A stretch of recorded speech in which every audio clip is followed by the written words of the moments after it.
Okay, so I figured I would actually just film this instead of writing a whole document because I feel like this is more of a visual thing. Basically, I'm going to be talking about claymation and how to make puppets. At least I'm going to show you how to make human puppets. And I'll show you the set I made, but mostly this is just going to be about the puppets because that's the biggest part. And that's the part where a lot of people, or not a lot of, I went wrong. It took me 3 weeks just to get my final product, my final puppets. And that might be because I am a perfectionist and I wanted this to be perfect. So before you do anything else, you are going to need, first of all, draw a concept design, of course, but then before anything else, you need to make armature. I think that's how you say it. And it's basically just like the wiring, like the body. It's kind of like how we have bones, but for the puppet. And so you basically take some wire, and you can get this on Amazon. You just have to make sure it's bendable. And then wire cutters. And I guess I'll insert a little design. I guess I'm editing this. Design. Basically, you print that out to scale, to the size that you want it to be. And so you make sure, let's say I want him to be this tall, right? I want him to be this tall. Let's just pretend like that's how I want him to be. You're gonna wanna double that. Boom. It's always best to just leave some extra space. Okay. So then you make some room for a little head. Go like that. You take your little wire cutters. I don't know if all wire cutters are, I don't even know if this is an actual wire cutter. I just know it cuts wires. You clamp down on it. Ooh. As so, like so. And you don't have to do this, but I think it makes it a lot easier. Leave some space also up here for the head. And then you twist. I don't want this to hit me in the face, but you twist to make the torso. There you go. Now you see these legs. What we're gonna do with these,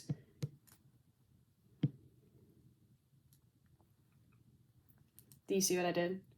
I just put it double the length of the leg or whatever you choose. I don't know. And if you have any excess, I like to like wrap it around the waist. I mean, it doesn't really matter what you do with it. You can cut it off, but make sure you make little feet that look like this, like that. When they're flat, they look something like that. I'm gonna even mine out a little bit. That. And you want it to stand on your own, assuming that you're making your own claymation and you're not using like magnets, like assuming you're not Tim Burton and you don't have like a track to move around your puppets, you're just going to want to be able to have it to stand up.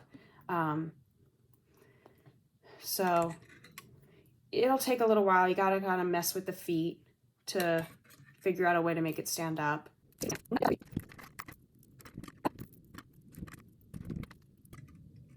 There we go. He's standing. Yay. Next, we're going to do the arms. So basically, you take the span of the wingspan. So you take the wingspan and you double it. Yeah. And then you take it. I'm missing half. I had an AP test today, so I picked them all off. Anyways, you twist it around like so, like such, around here. I like to wrap it around a second time just to make it more secure. You don't have to. I didn't do that on some of my puppets. Also, we'll get to the glue gun later, but you are going to need a glue gun to help this so it doesn't like spin around in there. You can glue this in place. But then you, again, double up and you can make a little room for hands. So that's for the armature. That was a very simplified and crappy version of the armature. So what I did next was I don't recommend doing this because when I put hot glue on it, it smelled like it was burning. But I took an old t-shirt, an old bat mitzvah t-shirt, cut into it, and I wrapped it around the wires. You can also use like a foam wrap. I didn't have any, so I used cloth. And I wrapped it around tightly, and I kept wrapping it until I got to like the thickness of the legs and arms that I wanted. So you only wrap that around the legs and the arms. You leave this torso, leave it alone. Leave the torso untouched.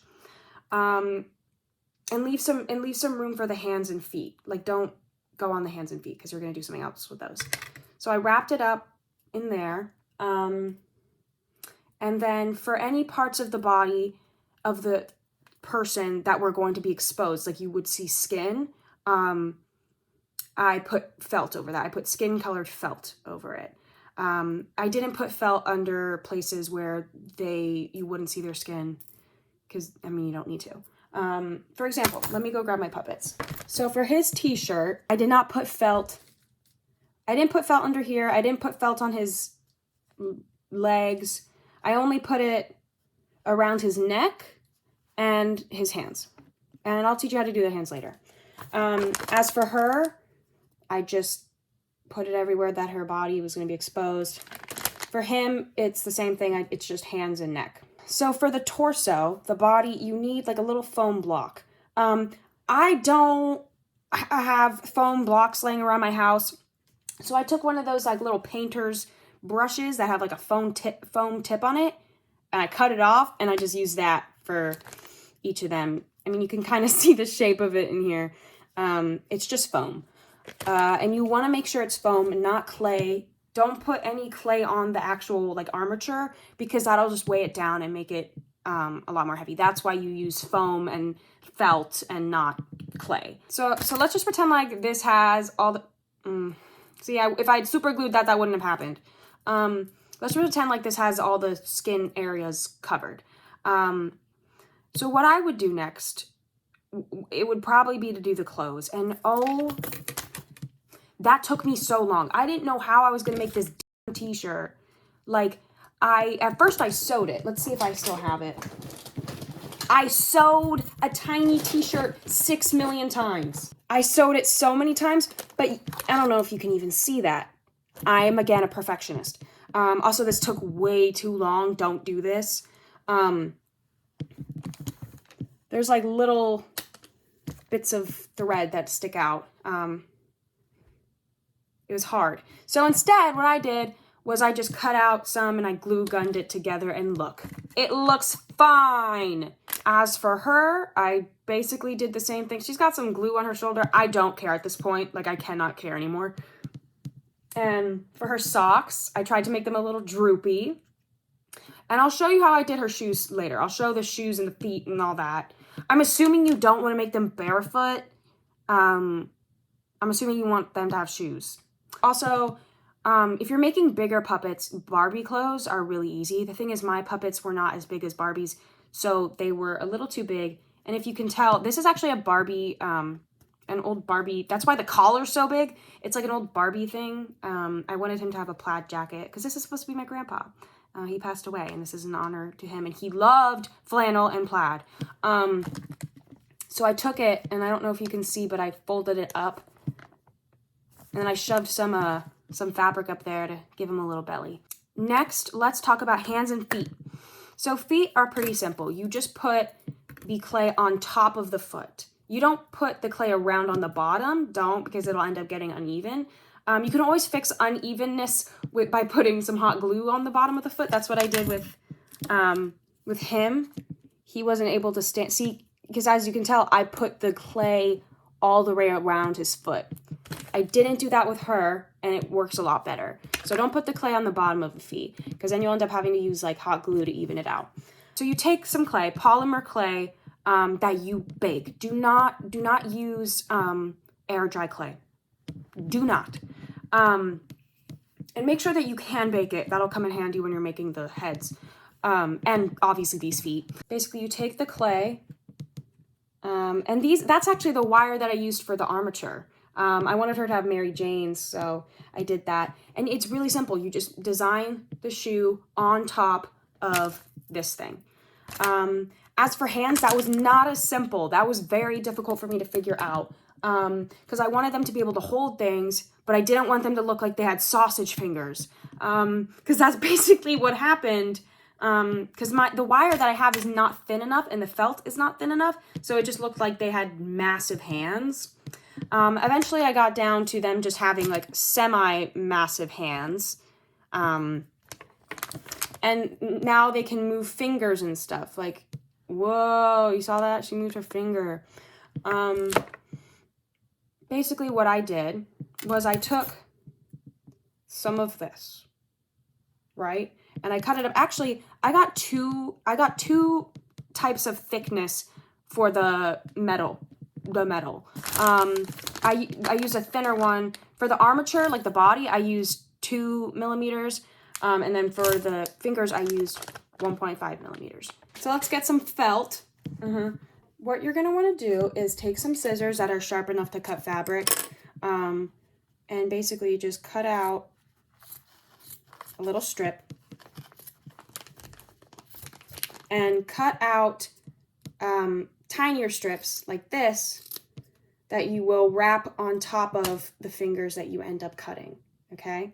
So you make them like double the length. Again, sort of like with the armature, you make it double the length of the thing. And you make 5 of these for each hand. And so you take some of this and you cut off little tiny bits, like itty bitty, like I mean tiny for the finger. And I'm so all over the place. And then you cut off like a little bit, and this will be the palm, right? Oh, so you make a palm that's about this big, and I'm not going to turn my hot glue gun on. I'm not going to waste hot glue, but basically you put the little thing in there, hot glue, put it down, press it together, and then you take that and, assuming that you've trimmed it down, and you put it on here. So you put it on here. And then once you're done with all the fingers, you're going to take another piece of felt and just put another side of the palm. Make sense? So that's what you do for hands. Now onto the head. The head, you're going to take some tin foil, roll it up into a ball. A ball that you, like, roll it up into a ball. Use 1 sheet of aluminum foil. If you use multiple, then it starts to like peel and it's just inconvenient. So just push it all together, make it really compact, and that'll be your head. You can use, I don't know if I have any up here. Yeah, I do. Okay, so my mom makes, my mom and dad sometimes make,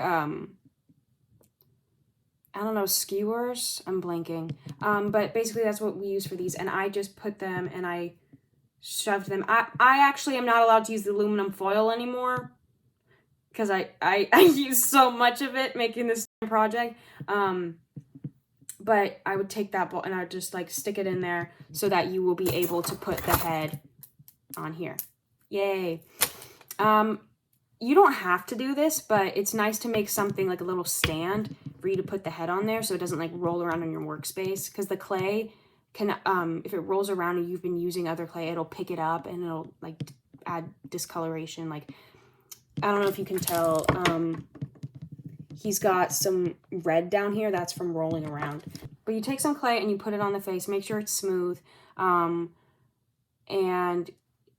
only put it on half of the head, right? Because the other half is going to have hair, assuming that you are not making a bald doll. I would recommend doing the eyes before you start doing the hair. So basically you roll, you're going to need different colors of clay. I don't recommend painting unless you have like really high quality paints. I think you should just get pre-colored clay.